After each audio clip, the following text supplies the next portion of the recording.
I'm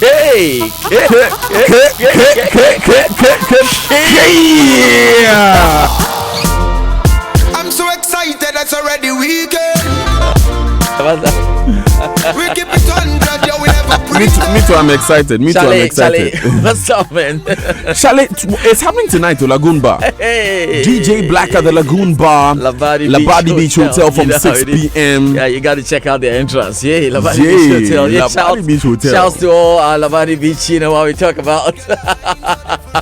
Patsy Paul, Everton, and to Mr. David Edwolfo, hey, and to all of you downtown, you know what I mean? You know, Charlie. So I'm seeing you tonight, right?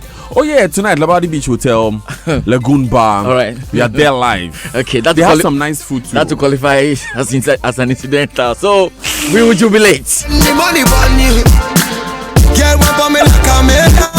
Incidental Lagoon Bar tonight. Yes, $42,000. Please, tonight everyone is a winner. $1 week, man. So come and let's share the winning bonus. We'll reconstruct your bonus structure.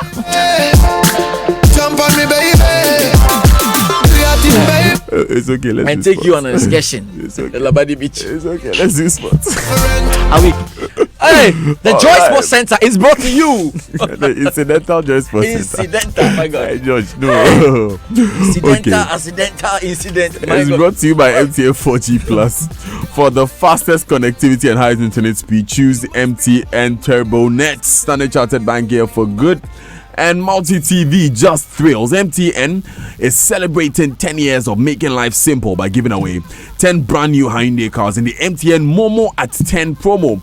And for the month of June, Rebecca Quay was the lucky winner of the Hyundai Grand i10 2019.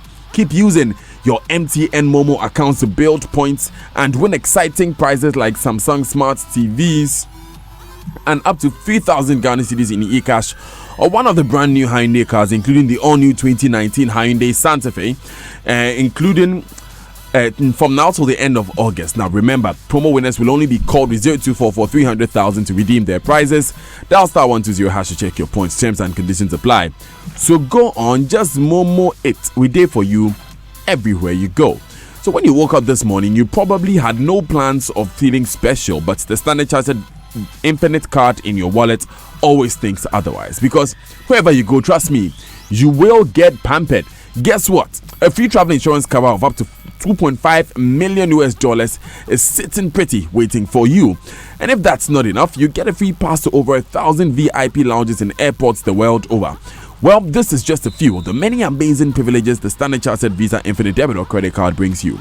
Isn't it time for an upgrade? Call toll free on 0800 740 100 or visit sc.com/gh for yours today.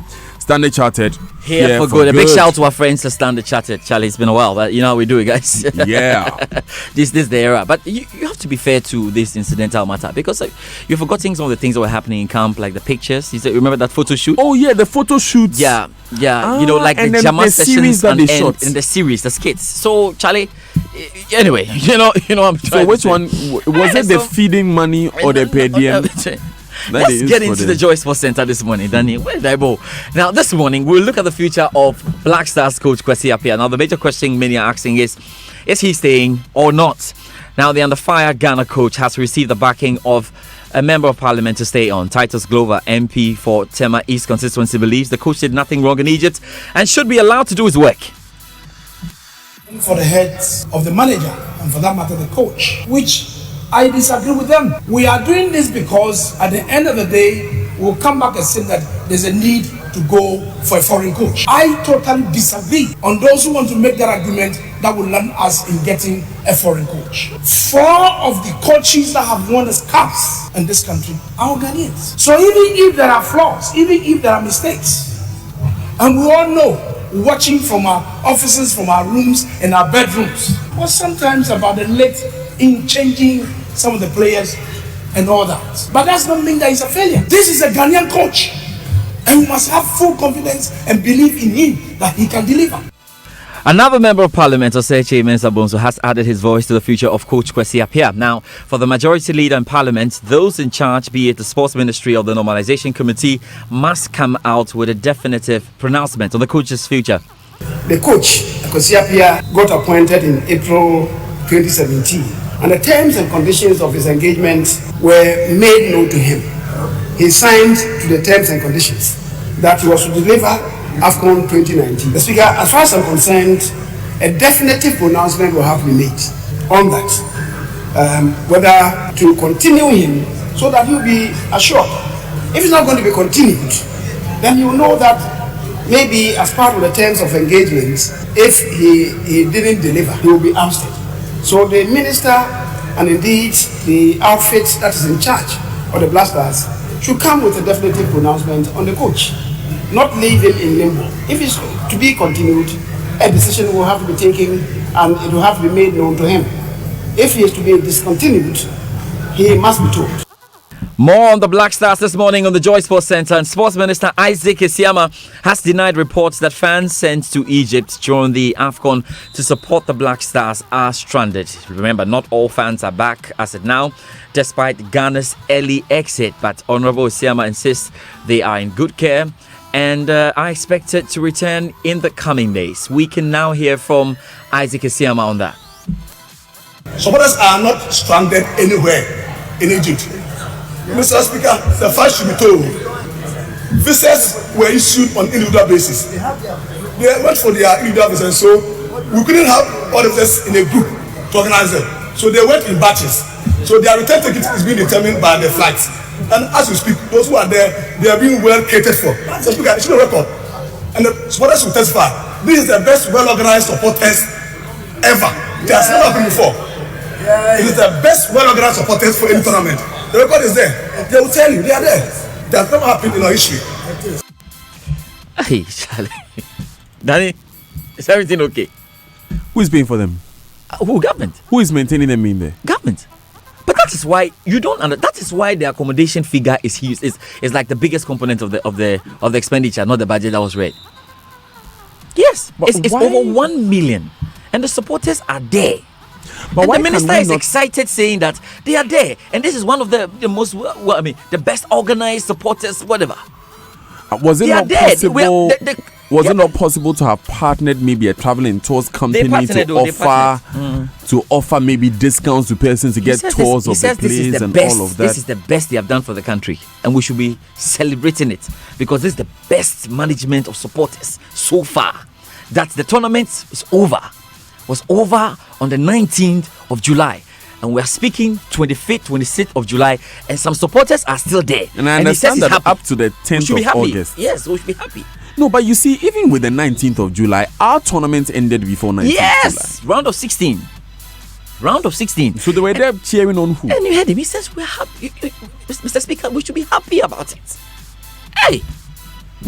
So the incidental cost will be rising. We need another appearance in Parliament. Yeah, because I'm sure some of them will come in September. Anyway, no, but there's good news. No, stop that. The AFCON is not all about bad news. There's good news. Jordan. Jordan, my boy. Yeah, Jordan will do his He's doing things at Crystal Palace. Now, Jordan Ayew has expressed delight after signing a permanent 3-year deal with Crystal Palace ahead of the start of the new English Premier League season. Ayew, who made 20 appearances in the Premier League for Roy Hodgson's side, returns to Palace after an impressive Africa Cup of Nations tournament where he scored 2 goals in Ghana's 4 games in the competition. Jordan, after sealing the move, revealed his excitement at being back at the Selhurst Park. Enjoyed myself here last season, so the most important thing was for me was to come back here and to continue my journey with Crystal Palace. I was even surprised. I forgot that I left some boots here, but it's a good sign. It's a good sign, and finally I'm here and I'm happy to be here. The last season wasn't the best season for me, and I know I can do much more better, but if the club wanted to keep me, it means they have faith in me, and that's what has pushed me to come here and to stay here. So those 2 games were maybe my 2 best games, but like I said, it's past and now the future is the most important. So Jordan started and happy about Jordan, yes? Champion Jordan. Oh yeah. He was like the best player, If you play well, you go, you buy you. Anyway, let's stick with the Premier League because 2 Premier League footballers have been involved in a carjacking attempt by armed gang in London streets. Now, Arsenal players Mesut Ozil and Kolasinac were targeted. The club confirmed that, but both escaped uninjured. So let's hear now from Sojo Saka, who has more. Arsenal have confirmed both Ozil and Kolasinac were targeted by an armed gang in a London street, but both escaped uninjured. Footage on social media shows defender Kolasinac jumping out of a vehicle to confront the masked men who had pulled alongside the car on mopeds. The 26-year-old is then seen fighting off two men who are wielding knives. The Metropolitan Police are investigating the incident but have made no arrests so far. Let's now get the latest from the ongoing World Aquatic Championships in Gwangju, South Korea. And we can now hear from the BBC's John Hunt. Well, where to start on day 5 of the championships? We had world records, amazing performances, and Hungary's run of success goes on as well. After Christoph Milak and Katinka Hosszu earlier in the week, this time in the women's 200 metres fly, it was Boglárka Kapas who struck gold for Hungary. She's formerly a freestyle swimmer and now making great strides in the butterfly event. A fantastic head-to-head in the 100 metres freestyle for men. Caleb Dressel of the United States just pipping Kyle Chalmers, the Olympic champion, by 1/10 of a second. The women's 50 backstroke was won by the United States, with Olivia Smoliga coming good there. And Japan won their first gold medal of the week in the 200 metres individual medley, courtesy of Daya Seto. The 2 world records then. Australia beat the United States in the women's 200 metre freestyle event. That was a fantastic head-to-head there. Australia getting a new world record. And an equal world record for Australia's 20-year-old Matthew Wilson in the 200 metre breaststroke. What a swim that was in his semi-final. He was the Commonwealth bronze medalist from last year and has dropped fully 2 seconds in time. Boxing having issues. Danny, that's it for the Joy Sports Centre. But I have to tell you that the Argentine boxer Hugo Santillan has died from injuries sustained during a title fight, just days after the death of Russian fighter Maxim Dadashev. May his soul rest in peace. Yeah, and really. we should begin looking at the sport and how it's structured, and hitting maybe someone's head for 30 minutes. Yeah, the protection given maybe. I don't know. Claudia said it's not a joke. Boxing is a natural. I think we understand now that boxing is a natural. It's not a funny. Yeah, they were sure about it. That's it for the Joy Sports Centre. We have Locker Room today. We're back. All our shows are back on the road. The Locker Room, Sports Sling, Sports Arena, full one for you. So Locker Room is 10 minutes past 1? Yeah, 10 minutes past 1. And we'll be talking a lot about all the things to come. Plus, you check up on how your clubs are doing in pre-season. All right then. Now though, it's 7:30 and it's time for us to take